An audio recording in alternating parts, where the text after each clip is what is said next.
people all around the world are asking one burning question. What is the true value of the Global Consensus Value, or GCV, of Pi?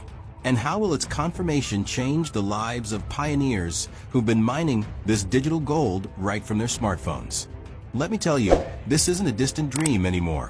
It's already unfolding. Imagine, just for a second, walking into a real estate office and trading a single Pi coin for a house worth over $314,000. It sounds unbelievable, right? But it's happening. This isn't just hype or some clever marketing stunt. This is the new reality taking shape inside the Pi network ecosystem. With the launch of the Open Mainnet, we've entered uncharted territory, and it's raising one of the most revolutionary questions in cryptocurrency history. Can a house truly be sold for just one Pi coin, assuming its value stands at $314,159? Are we about to witness the beginning of the end for traditional real estate as we know it? A world where banks, loans, and years of suffocating mortgage payments are replaced by a single cryptocurrency transaction? A world where one Pi coin unlocks homeownership and financial freedom? That future is closer than we think. But here's the kicker. The majority of people don't even know this economy exists. They're completely unaware that while they cling to old systems, a silent revolution is already redistributing wealth on a global scale, one that they may completely miss. Before we go deeper, let me welcome you. You're in the right place. This is the space where we uncover the groundbreaking changes transforming the Pi network. If this is your first time here, congratulations. You've just joined the most passionate and informed Pi community out there. Now, let's dive into this jaw-dropping real estate phenomenon.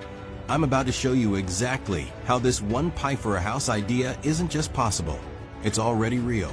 We'll explore the conditions that make it work, how sellers are spending their Pi within the ecosystem, why this internal economy is untouchable by outside market forces, and we'll uncover real-world examples of massive Pi transactions that are redefining what utility in crypto truly means. So, can someone really sell a house for one Pi coin, valued at over $314,000? The answer is yes, but it hinges on one crucial concept: internal economic alignment. Unlike most cryptocurrencies, whose value is tossed around by speculators, whales, and centralized exchanges, Pi's value is determined by its global community. It's not about hype. It's about belief, scarcity, and real utility. The GCV isn't tied to speculative chaos. It's built on trust within a decentralized economy that runs parallel to the traditional financial system. This is what sets Pi apart from Bitcoin, Ethereum, and others. It's a system where the value of Pi is backed by the people who use it, not by traders trying to manipulate markets. For a house to be sold for one Pi, the seller must see that coin as having real purchasing power. They aren't just trying to flip it for fiat. They're committed to using Pi within its ecosystem, to buy goods, pay for services, or invest. That's how value stays locked inside the network and strengthens it. Picture this. A buyer has one Pi and genuinely believes it's worth $314,159. They're not trying to profit, they just want a home. The seller, on the other hand, accepts Pi because they already have a plan to spend it on a car, construction materials, investments, or even professional services, all within the Pi ecosystem. And it's not just an idea, it's happening. A seller might sell their home and then spend 0.2 Pi on a vehicle through a Pi-based marketplace. Maybe they use 0.05 Pi for digital services paid via decentralized apps, or 0.3 Pi to invest in Pi-native projects. Another 0.1 Pi might go into fractional real estate platforms or gold purchases. That leaves a portion to hold as a long-term asset. This is what economists call a circular digital economy. The value doesn't leak out into fiat. It's reinvested, reused, and recirculated. That's the power of this new system. It's not just currency, it's an economy. But there's a catch. This only works if the people involved believe in Pi's value and choose to keep their money within the network. If someone sells their house for one Pi and immediately converts it to fiat, they break the chain. They weaken the system. On the other hand, if they use that Pi to build, to create, to grow, they become part of something revolutionary. This is why so many pioneers are pushing for merchant adoption. For the ecosystem to thrive, people need to be able to spend their Pi on everything: homes, groceries, services, luxury items. The more internal use cases, the stronger Pi becomes. Now imagine what the future could hold. Think about owning a small share of a home using just a fraction of a Pi.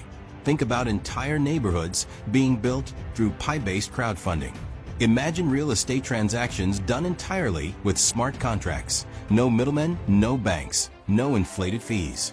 Construction financing could be done with Pi-based collateral. Ownership records managed through blockchain. Rental income paid in Pi. This is the kind of utility we're building. Pi is no longer just a coin, it's infrastructure.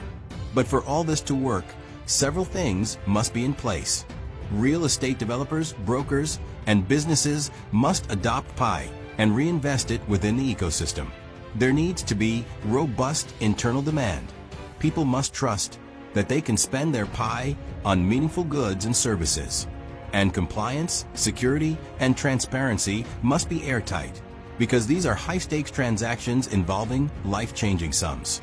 The biggest threat to this vision? Letting external markets manipulate Pi's value. If exchanges distort prices with speculative hype, the whole system could collapse. That's why maintaining GCV internally is critical to Pi's long-term success. And make no mistake, this isn't all just theory. It's already happening. People are trading Pi for homes, cars, and land. These aren't stunts. They're the seeds of a new economy. But for it to grow, we must all protect and participate in it. So, the question isn't whether one Pi can buy a house. It's whether you believe in the future we're building, and whether you're ready to be part of it.